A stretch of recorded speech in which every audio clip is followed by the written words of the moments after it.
both things can be true.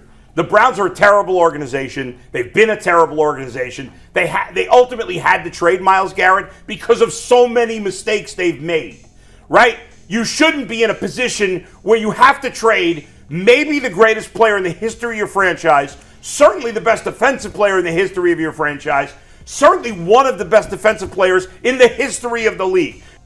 Myles Garrett is always going to be a person who you're not going to be able to replace. It's just not. I think if you want to approach it that we replaced him and we got enough for him, you're never going to get enough for a franchise player and a person that means that much to your organization. The Browns did not just trade a star player. They traded the one player their fan base could point to and say, at least we have him. That is what makes this move feel bigger than a normal blockbuster. Myles Garrett was not just another name on the roster. He was the face of the franchise, the defensive heartbeat, the one guaranteed elite thing in Cleveland for years. And now he is in Los Angeles, playing for the Rams, chasing a Super Bowl with Matthew Stafford and Sean McVay. That is why this trade hit so hard. The Browns sent Myles Garrett to the Los Angeles Rams in exchange for defensive end Jared Verse, a 2027 first-round pick, a 2028 second-round pick, and a 2029 third-round pick. On paper, that is a strong package. You get a young defensive end, you get future draft capital, and you give yourself a chance to reset the roster. But football is not played on paper, and Browns fans are not reacting to a spreadsheet. They are reacting to losing a Hall of Fame level player who gave them elite production through years of disappointment. The big question now is simple. Did Cleveland make the right decision, or did they just repeat the same mistake that has haunted this franchise for decades? Because when you trade a player like Myles Garrett, there is no easy middle ground. Either you use those assets to rebuild the team the right way, find a quarterback, and finally create a real winning foundation, or you become the team that handed a generational player to the Rams and watched him lift a trophy somewhere else. That is the fear sitting underneath this entire conversation. And the Rams are now playing with something called the RCP-90, which was a terrifying device. The thing is, though, they got the RCP-90 and Garrett. The rest of the roster is already incredible. They could win the Super Bowl next year, probably will be the favorite, and they never even added Myles Garrett. The emotional side says the Browns should have never done it. You do not trade the reigning Defensive Player of the Year. You do not trade a player who has been one of the best pass rushers in football for nearly a decade. You do not trade the guy who stayed through losing seasons, quarterback chaos, coaching changes, organizational confusion, and still gave you elite performances. For Browns fans, Garrett was not just talent. He was proof that this franchise could still have something special, even when the rest of the team was falling apart. But the practical side tells a different story. If Myles Garrett no longer believed in the direction of the Browns, then Cleveland had a real problem. If he wanted a chance to compete for championships now, and he did not believe that chance existed in Cleveland, then keeping him would have only delayed the inevitable. You can force a player to stay on a roster, but you cannot force him to believe in the plan. And once a franchise cornerstone checks out mentally, emotionally, or competitively, the organization has to decide whether pride is more important than value.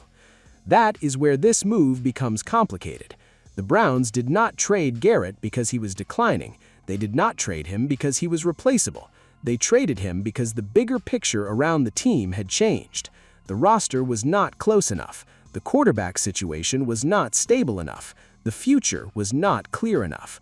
And when a player like Garrett looks around and sees more questions than answers, it's not hard to understand why he would want to be somewhere that gives him a real shot at a ring. You should never be in a position to trade that. But that's where they were at. Yep. Because he's 30, going 31 this season, and they're not good. They're not. They're not a Super Bowl contender. In my opinion, they're not a playoff contender. They're certainly not a Super Bowl contender. And so they were in this position. Here's the part nobody is talking about. This trade is really the fallout from Cleveland missing on its biggest gamble. When the Browns made the Deshaun Watson move, they were not trying to rebuild slowly.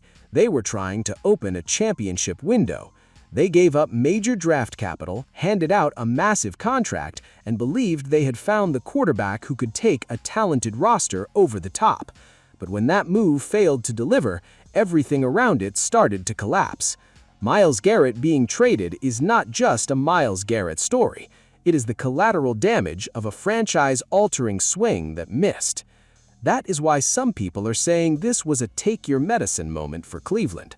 Nobody likes it, nobody wants to see a Hall of Fame player leave, but if the Browns are honest with themselves, they might know this team was not one pass rusher away from winning the AFC. They might know the quarterback room does not inspire enough confidence. They might know that keeping Garrett just to win 6, 7, or 8 games would be wasting the final prime years of one of the greatest defensive players of this era. And if that is the case, trading him becomes painful but logical. The quarterback conversation is really the center of this whole thing, because if Cleveland truly believed it had the quarterback answer on the roster, would it have traded Garrett? Probably not. If the Browns believed Deshaun Watson was about to bounce back and lead a contender, Garrett would still be there. If they believed Shedeur Sanders was ready to become the franchise quarterback right away, they could have linked him with Garrett and sold the fan base on a new window. But by making this trade, Cleveland basically admitted the timeline had shifted. Think about that. 5 sacks, and you still got blown out of the game. He set the single-season sack record, and the Cleveland Browns were 5-12.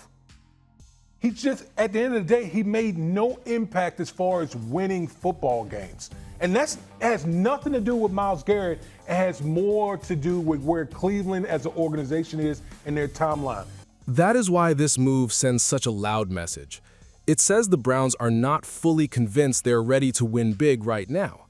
They can talk about competing. They can talk about developing young players. They can talk about building around the next group. But when you move the best non-quarterback on your team, you are telling everyone that the reset is real.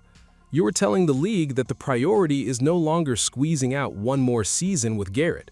The priority is building a future roster with more flexibility, more picks, and hopefully a real answer at quarterback.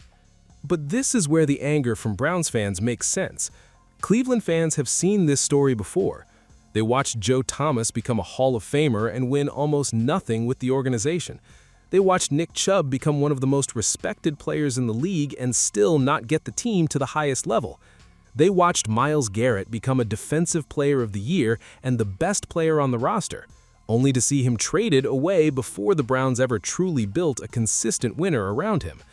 At some point, fans stop blaming the players and start blaming the franchise. That is the painful legacy angle here. The Browns have had elite talent walk through the building. This is not a team that has never had great players. The problem is that too many of those great players have had their prime years wasted. Joe Thomas gave Cleveland everything and had very little team success to show for it. Nick Chubb gave the team heart, toughness, and credibility. Myles Garrett gave the Browns national respect on defense. But what did the organization actually turn that into? One playoff win is not enough, not for that level of talent. You know, I seen Myles Garrett now, become the best non-quarterback in the NFL. We'll have the Browns won with them. This organization, I just hope and pray for the sake of my fandom and everybody else who loves this team can just learn how to get out their own way, learn from previous mistakes. Trading Garrett cannot just be defended by saying they got picks. Picks are only valuable if you use them correctly. Draft capital does not automatically fix a franchise. The Browns did not just trade Garrett for assets, they traded him for the responsibility to finally get the next phase right. That is a very different kind of pressure. And the Rams side of this trade makes that pressure even louder. Los Angeles already had Matthew Stafford, Sean McVay, and a roster being discussed as a Super Bowl threat. Then they added Myles Garrett.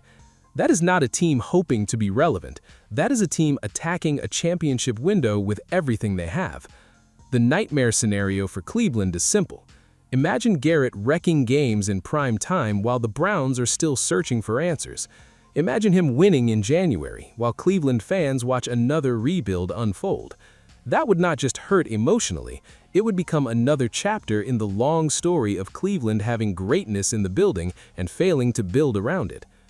Here's the part nobody is talking about. Browns fans are not angry because they do not understand the football logic. They are angry because they have heard future-based promises before. They have been told to wait, to trust the plan, to be patient, and too often patience in Cleveland has turned into another reset with no real direction. This is where it gets dangerous. Once you trade Myles Garrett, the illusion is gone. The Browns have to be honest about where they are. If they believe in Shedeur Sanders, and play him and find out. Do not waste time with half measures. Do not pretend the team is both rebuilding and contending at the same time. That kind of confusion is exactly what has held this franchise back for years. So, did the Browns make the right decision? The honest answer is they may have made the right move for the situation they created, but that does not mean they deserve credit for creating the situation. If a franchise reaches the point where it has to trade a Hall of Fame level player in his prime because the rest of the plan fell apart, that is not a victory. And if the Rams win big while Cleveland is still searching for answers, this trade will not be remembered as smart business. It will be remembered as the day the Browns lost their best player because they never gave him a real reason to stay.